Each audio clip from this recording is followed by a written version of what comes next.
আজি স্কুলৰ পৰা ওলাই আহোঁতে সংগীতা বাইদেউ বোলে ক'লে আহা তোমালোকে দুইজনী আমাৰ ঘৰতে সোমাই যাবা যিহেতু আমি সোণাৰী টাউনৰ পৰা যাওঁ দুয়োগৰাকী একেলগে যাওঁ গতিকে মাতিলে আৰু আমি বাইদেউ আৰু মই দুয়োগৰাকী গ'লোঁ সংগীতা বাইদেউৰ ঘৰলৈ এতিয়া মই আপোনালোকক দেখাম সংগীতা বাইদেউৰ ঘৰলৈ যাওঁতে কি কি দেখিলোঁ আৰু তেওঁলোকৰ ঘৰত গৈ কি কি খালোঁ তেওঁলোকৰ ঘৰলৈ গৈ বহুতেই বেছি ভাল লাগিলে সেইকাৰণে ভাবিলোঁ কি আপোনালোককো দেখাওঁ তেওঁলোকৰ ঘৰলৈ যাওঁতে ৰাস্তাত দেখিলোঁ এয়া এখন ফাৰ্ম আছিলে এখন অৱশ্যে তাত এতিয়া ব্ৰইলাৰ নাই তাত এতিয়া চব্জি লগাই থৈছে বহুতো পাচলি লগাই থৈছে তাত এয়া পাচলিবোৰ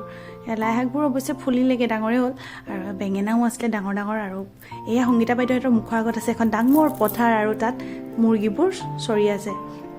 আৰু এটা ভঁৰাল আছে এয়া সংগীতা বাইদেউৰ ঘৰত একদম মৰম লগা আইতাগৰাকী ইমান মৰম লাগিলে নহয় আইতাগৰাকী দেখি মোৰ বহুতেই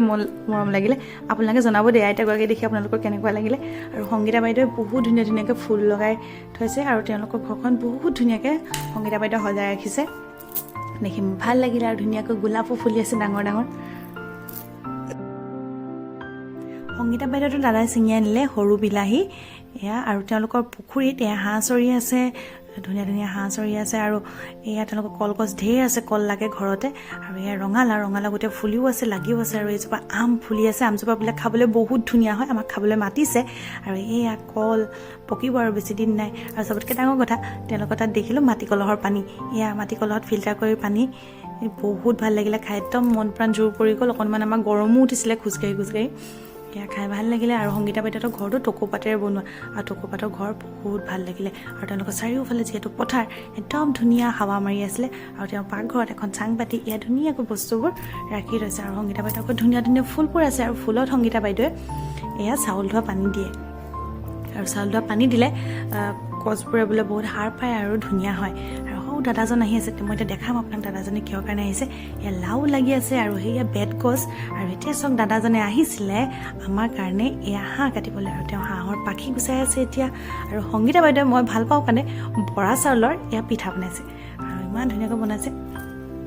এয়া পিঠা হৈছেগৈ আৰু এয়া দাদাজনে পাখি গুচাই আছে পাখিবোৰ গুচাই এতিয়া ধুনীয়াকৈ জুইত এয়া অকণমান পুৰি লৈছে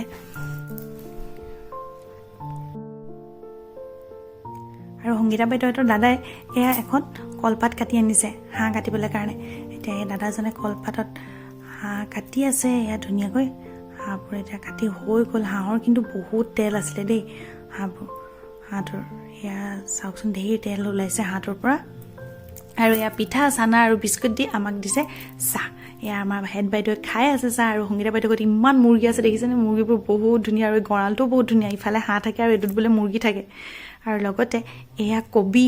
বিলাহী এইবিলাক আছে বাৰীতে সকলোবোৰ ঘৰৰে চব্জি খায় তেওঁলোকে পাচলিবোৰ ঘৰৰে এয়া আদা নহৰু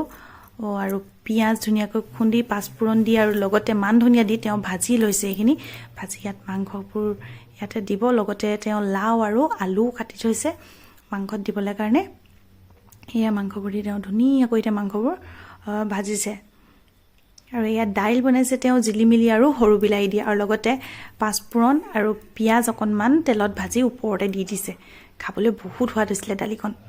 মোৰ খাই বহুত ভাল লাগিলে আৰু এই হাঁহ মাংস দেখিছে ইমান ধুনীয়া হৈছে ন আৰু খাবলৈও বহুত টেষ্ট হৈছিলে তেওঁ বহুত ধুনীয়াকৈ বনাইছে তেওঁৰ অৱশ্যে যেনেকৈ বনালে তেওঁ মই সেই ৰেচিপিটো বনাম বুলি ভাবিছোঁ আমাক সকলোকে এতিয়া তেওঁ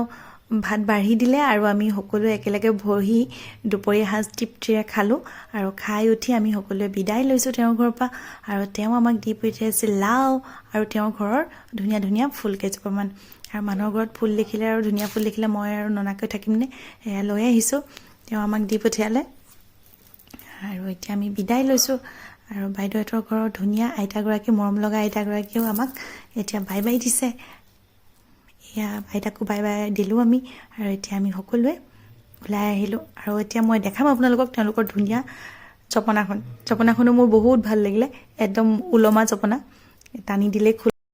টানি দিলে বন্ধ কৰিব পাৰি আৰু টানি দিলেই খুলিব পাৰি মানে ওপৰত বাঁহত ওলমাই ৰাখিছে এনেকুৱা বাঁহৰ জপনা কিন্তু মই আগতে দেখা নাই দেই আপোনালোকে যদি দেখিছে মোক কমেণ্ট কৰি জনাব কাৰণ মোৰ বহুত ভাল লাগিলে গতিকে ভাবিলোঁ মই আপোনালোকৰ লগতো শ্বেয়াৰ কৰোঁ কথাটো আৰু এতিয়া আমি ফুল আৰু পাচলিবোৰ গাড়ীৰ ভিতৰত ভৰাই ল'লোঁ আৰু আমি সকলোৰ পৰা বিদায় ল'লোঁ মোৰ ভিডিঅ'টো চাই কেনেকুৱা লাগিলে আপোনালোকে মোক কমেণ্ট কৰি জনাবলৈ নাপাহৰিব কিন্তু আজিলৈ আহিছোঁ বাই